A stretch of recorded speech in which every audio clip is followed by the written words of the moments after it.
On the news, court reinstates Shaibu as Edo Deputy Governor.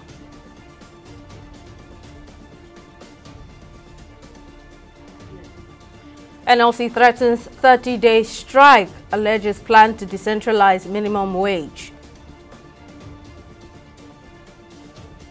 And Tahir Manguno replaces Ali Ndume as Senate Chief Whip.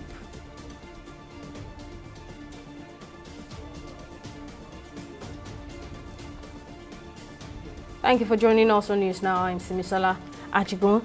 Nigeria's main labor union, the Nigeria Labour Congress (NLC), has threatened to shut down the country for a month in protest against plans by the National Assembly to deregulate the national minimum wage. NLC's threats came as the nation awaits a new national minimum wage following months of negotiations between organized labor, the federal government, and the organized private sector. President of the NLC, Joe Ajaero, declared the position of the union while speaking on the sidelines of the 67th Nigeria Employers Consultative Association annual general meeting in Lagos. According to the NLC president, the International Labour Organization recognizes wages as a national law, saying it is not for the subnationals. He also added that the labor movement will not accept what he described as slave wages. The political atmosphere in Edo State has assumed a different dimension as the Federal High Court sitting in Abuja has reinstated the impeached Deputy Governor of the state, Philip Shaibu, back to office. Justice James Omotosho, who delivered the judgment on Wednesday, declared Shaibu's impeachment by the Edo State House of Assembly on April 8, 2024 as illegal, unconstitutional, null and void. Shaibu was impeached after being accused of misconduct, perjury and disclosure of government secrets. Correspondent Tamilore Akinkwole has more on the story. Shaibu's impeachment was undertaken after the Edo State House of Assembly adopted the report of a 7-member investigative panel. However, Justice James Omotosho has ruled that the House failed to comply with due process in impeaching him. Now, in the Wednesday's judgment, Omotosho set aside the judgment of the new Deputy Governor, Marvelous Omobayo, who replaced Shaibu. He further ordered that Shaibu's salaries and allowances from April when he was impeached should be paid back to him. However, in his response, the Edo State House of Assembly has appealed the judgment and filed a stay of execution on the judgment pending an appeal.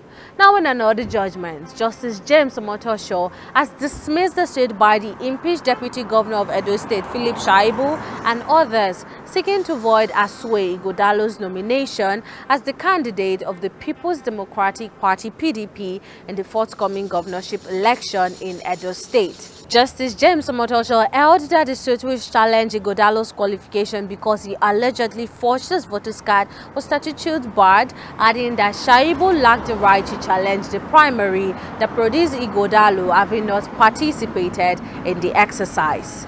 Tamilore Akinkwole, TV360, Lagos.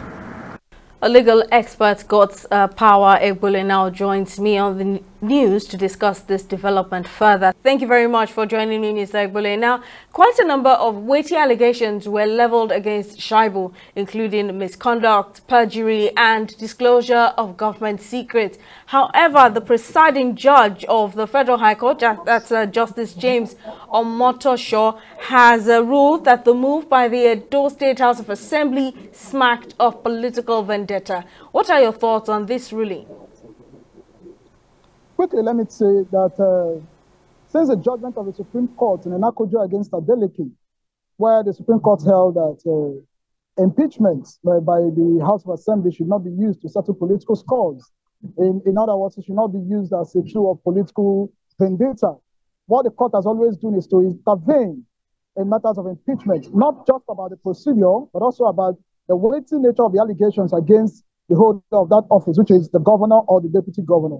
So in this instance, the court has once again intervened in the political quagmire to tell the House of Assembly that although you have the right to impeach, but that impeachment must comply with the procedure of the Constitution of the Federal Republic of Nigeria, and indeed that the allegations against the occupier of that office, in this case, the deputy governor, must be weighty enough to come within the circumference of what amounts to gross misconduct. You know, there were actually two allegations against the deputy governor. Number one was that of perjury. Then number two, was disclosing government secrets. That panel, the panel set up by the Chief Judge of Edo State, found out that of perjury could not be sustained. But at the end of the day, they saw that there was need to confirm the allegation of disclosing government information, and for which the deputy governor was impeached. But now the court is saying, well, that's not weighty enough to come within the circumference of what is gross misconduct for which you would impeach the deputy governor of a state, telling you that what is gross misconduct is not inelastic, it's not to be dictated, by the whims and the caprices of members of the House of Assembly. So this is a court always coming in to intervene in political issues, letting the House of Assembly know that irrespective of the fact that you have the right to impeach, but you must comply not just with the procedure, but you must comply with respect to what you mean by gross misconduct. So now that the Edo State House of Assembly has appealed against the judgment, what happens? Can Shaibu resume as the deputy governor or wait until the appeal is dispensed with? Well, when you have cases like this and a litigant appeals to the Court of Appeal, there is always the motion for stay pending appeal, especially because it's a declaratory judgment of the court. The court declared that the procedure and the weighty allegations used against the deputy governor was not sufficient enough to warrant impeachment. I know that the opposing parties who lost will definitely go to the Court of Appeal and file a motion for stay pending appeal. That itself may truncate, the deputy governor resuming office. Meaning the deputy governor will have to wait until the matter is determined by the Court of Appeal. Well, Mr. God's Power Ebule, thank you very much for sharing your thoughts on this development. Now, there has been a minor change within the leadership of the Nigerian Senate. Senator representing Borno South Senatorial District Ali Ndume has been removed from his position as Chief Whip and replaced with his counterpart from Borno North, Senator Tahir Manguno. The decision was announced on Wednesday after a letter of complaint against Senator Ndume by the leadership of the All Progressives Congress APC was read by the President of the Senate, Godswill Akpabio, during plenary. The letter, signed by the APC National Chairman Abdullahi Ganduje and Secretary Senator Ajibola Bashir, accused Ndume of making unguarded utterances that were detrimental to the country in his capacity as Chief Whip. His latest tirade, I hope I'm right, on air during a program on Arise Television, where he referred to the government of Bola Ahmed Tinubu, President, Commander-in-Chief, as being run by thieves, portrays Ali Ndume as a person who is bent on running the country down and running the party aground through incitement and cheap propaganda. We have the view that Senator Ali Ndume should honorably resign his membership of the APC and join any opposition party of his choice formally, instead of hiding behind the veil of grass activism to decimate the hard-earned cohesion and goodwill that our party, the APC, and it therefore behoves on the APC caucus to bring this to the attention of its members for necessary action to curtail his deliberate mission to undermine the government and the party. We realize that the position of the whip of the Senate belongs to our party, and we are not opposed to whatever position the members of the APC caucus in the Senate may have. But we are of the opinion that distinguished Senator Mohammed Tahir Manguno should immediately replace distinguished Senator Ali Ndume, who is bent on bringing down the country. Meanwhile, the Senate has also backed President Bola Tinubu's request to amend the 2024 budget by 6.2 trillion naira and to amend the 2023 Finance Act to impose and charge windfall tax on banks for their foreign exchange operations. In his request, the president said the 6.2 trillion naira would be sourced from the Consolidated Revenue Fund of the Federation. To provide the sum of 3 trillion 200 billion only for renewed hope infrastructure projects and other critical infrastructure projects to be undertaken across the country, and the sum of 3 trillion only to meet further recurrent expenditure requirements necessary for the proper operation of the federal government, expenditure which are to be funded by expected revenues accruing to the federal government of Nigeria. Furthermore, the proposed amendments to the Finance Act 2023 are required to impose a one-time windfall tax on the foreign exchange gains realized by banks in their 2023 financial statements to fund capital infrastructure development, education, and healthcare access, as well as public welfare initiatives. Moving on, in line with this administration's commitment to provide quality, affordable and efficient healthcare services for Lagos residents, Governor Babajide Sanwo-Olu has launched the Ilera Eko Standard JARA Health Insurance Scheme with a target of at least 1 million beneficiaries in the informal sector. The governor also commissioned 5 Ilera Eko virtual booths installed in 5 locations across the state to provide accessible health care to people in the informal sector, particularly market men and women, artisans and other stakeholders at the grassroots. TV360's Victoria Konde reports. The Ilera Eko Standard JARA Health Insurance Scheme is a comprehensive package incorporating telemedicine, annual medical screenings and specialized treatments in cardiology, ear, nose, throat, and orthopedics, among others. For convenient access, the virtual booths are situated at Ketu, Ayetoro, Sabo, Adamo, and Epe markets. According to the governor, the initiatives launched on Tuesday further confirmed the Lagos State Health Management Agency, LASHMA's long history of improving healthcare accessibility.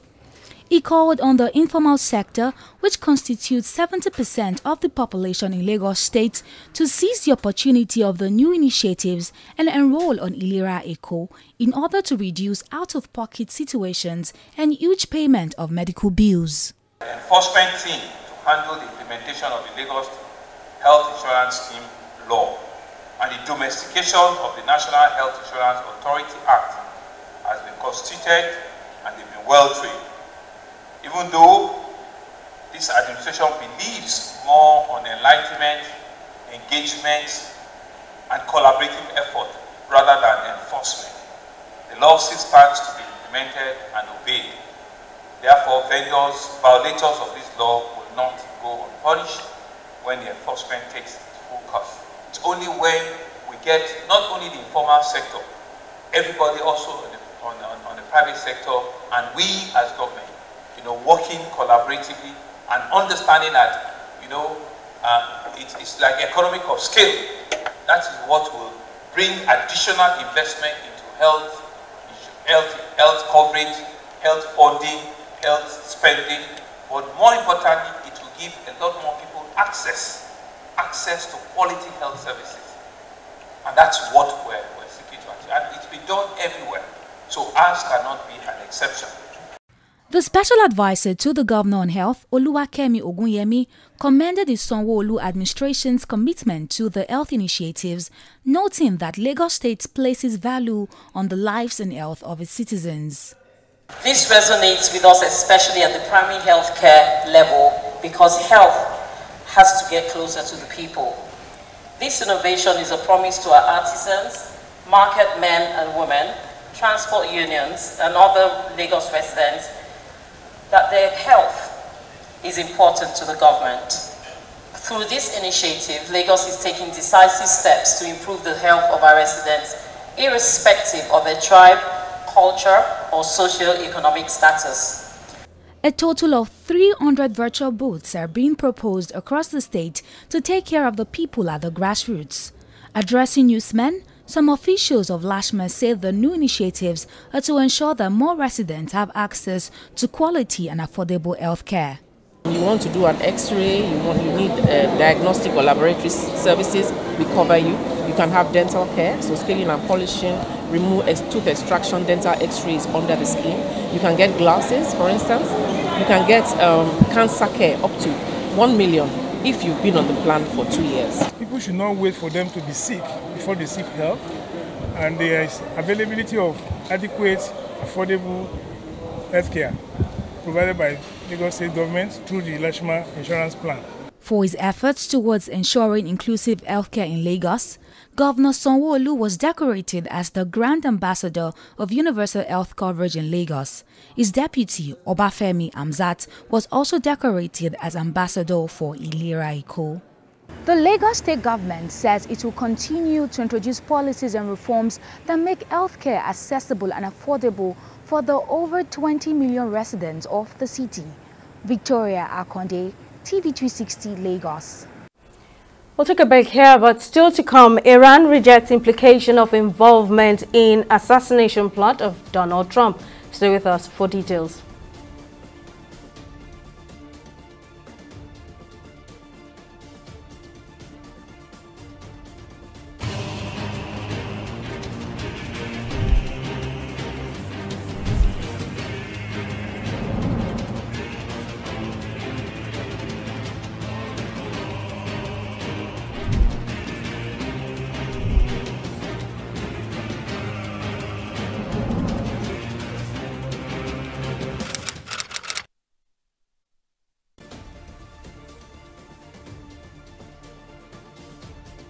Welcome back. Here's a recap of our top stories.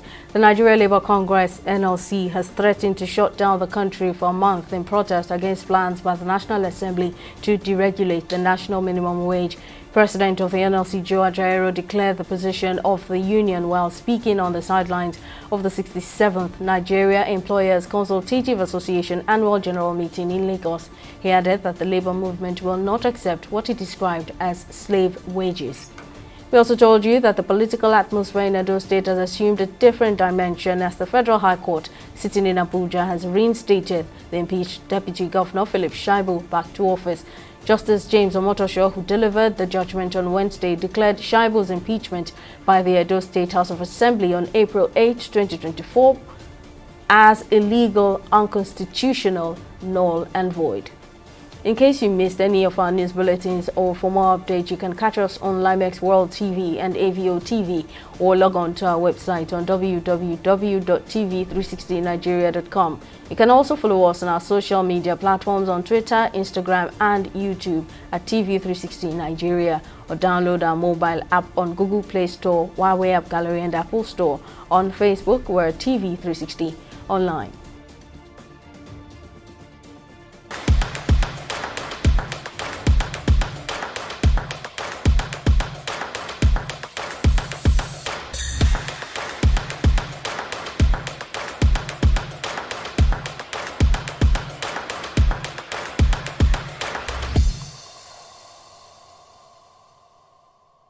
In the last 3 years, we have built a multi-purpose center, which is the envy of all in our constituency. And I can tell you that the people who are living there are already enjoying it. Guy, do you think what this man just said is true? See, I seriously doubt. I'm sure it's one of those their silly lies. And wait, do you know there's a way to find out if these things he's saying is true or not? This is the Construct app. It gives people like us a sure way to track implementation of constituency projects. It gives valid and verified information on location of projects, amounts allocated, amount funded, the level of job done, and even the profiles of concerned legislators. you and I can post directly on this app. Are you serious? This is the GoTour app. If you want to know how our Commonwealth is being expanded by the government. Wow. Let's even see if what this man said is true. Show me. The Construct app is developed by Other Paper Nigeria with support from USAID and is available on both Google Play Store and Apple Store. And it's true. Of course, I told you.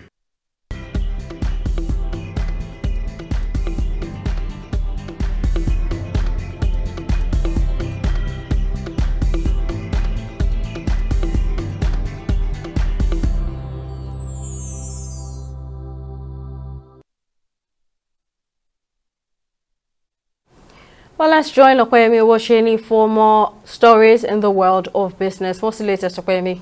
Well, Simisola, the federal government has mandated all federal government-owned ministries, departments and agencies to remit 5% retention fees deducted from contractors' payment to the Central Bank of Nigeria. Now, giving details on the directive, the government explained that the move is necessary due to numerous complaints about the non-payment of retention fees by MDAs after project completion by contractors. Reacting to the action, economist Mukhtar Mohammed says the retention fee will ensure that projects are completed before contractors receive their full payment. He further said that the remittance of retention fees to the CBN might impact the financial operations of MDAs in the country. Well, retention fee is always a fee that mostly retained from the normal fee by the client, especially by the client. So mostly for security reasons, so that some of these projects are completed before they get their full amount of money. That's the whole idea of retention fee, making sure that if you don't finish the project, you won't get the full payment. It's just like a partial payment of the total amount, depending on the agreement. So it's not, I don't think it's something new in Nigeria, but you know, sometimes we make news out of it. Maybe this is the first time they are directing MDAs to make sure that they begin to have retainership fee. But I think the only difference in this is that it's going to be going to the CBN. You keep it with the CBN. So that means you must also be able to convince them that the person has actually finished, the contractor has actually finished the project for the money to be paid. For the contractor, they might have issues, maybe in terms of maybe when it's time, when his project is finished, to get the reform from CBN, you know, the bureaucracy that is always involved in getting funds out of CBN. That could also serve as a delay, and that could also affect the contractors. But for the MDAs, it could be a blessing, because sometimes when this money are kept with them, this money are used for other things. And so when the contractor needs their money, it becomes an issue.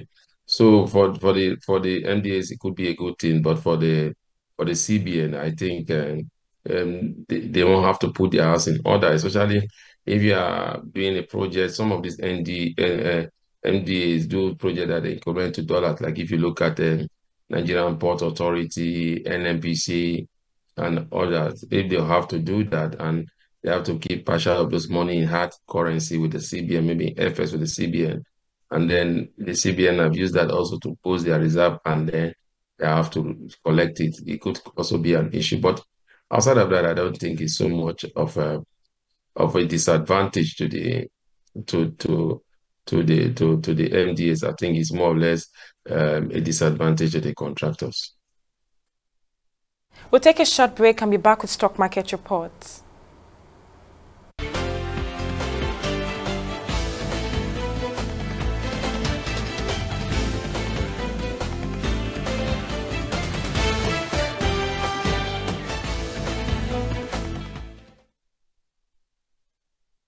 Welcome back. Nigeria's equities market decreased by 0.04% on Wednesday. That's its first negative close this week, as second quarter financials trickle in at the bourse and investors react to corporate earnings.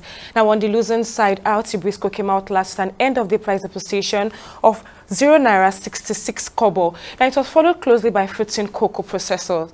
Now, Wednesday was a whirlwind on the Nigerian Stock Exchange as traders went all out, swapping an incredible 1.099 billion shares in just 8,720 deals, now corresponding to a market value of 10.076 billion. That's a lot of billion flying around. Now, taking a look at our global equities, reverses the case as the UK FTSE and US Dow Jones maintained a northward movement to close in the bulls. Reverses the case, however, for our Asian stocks as Japan's benchmark Nikkei stock index closed low on Wednesday over losses of a tech heavyweight amid a caution market sentiment, now to close at 0.43%. Switching gears to the forex scene, the naira keeps on dropping to trade at 1,615 naira to $1 on the black market, while the British pound traded at 2,080 naira on the black market as well, and the euro traded at 1,720 naira on the black market. Well, that's it on both business and stock market report. Back to you, Simisola, for the rest of the news. Thank you very much, Okwe. And on the foreign scene, Iran has rejected what it described as malicious accusations by United States media implicating it in a plot to kill former President Donald Trump. The U.S. National Security Council says it has been tracking Iranian threats against former Trump administration officials for years after Tehran threatened revenge for the 2020 killing of Revolutionary Guards Commander Qasem Soleimani in a U.S. drone strike in neighboring Iraq.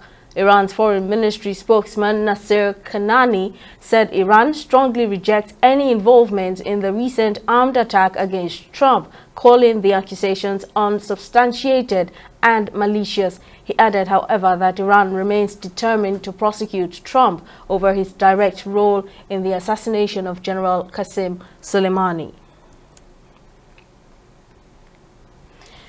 And on sports, reigning Nigeria Premier Football League champions Enugu Rangers will begin their quest in the 2024-25 season against newly promoted side and President Federation Cup champions El Kanemi Warriors in the first game of the season on Saturday, August 31, as well as a 38-game format for the league. Match day one fixtures for the incoming season were made on Tuesday during the annual general meeting of the NPFL board and club owners in Abuja. The Super Cup / match day one for the 2025 NPFL season will see defending champions Rangers International take on President Federation Cup champions El Kanemi Warriors in what is otherwise known as Charity Cup. According to the league organizers, the curtain raiser will be the only encounter for the opening week, billed for August 21, while the remaining match day one fixtures will take place September 7, 2024. And the protracted exit of Nigerian striker Victor Osimhen from Napoli may be over in the next 10 days as the Italian club hopes to complete the deal before the second phase of their pre-season training. With a €130 million release clause stifling his move since the opening of the summer window, Napoli is ready to part ways with the 25-year-old. According to reports in Italy, Paris Saint-Germain refused to spend more than €100 million for Osimhen, just as Napoli president Aurelio De Laurentiis is open to discussing €100 million plus a player swap for the French Giants, being the only club to have submitted an offer for this striker. Well, that's all on news now. Thank you for watching. We'll see you next time.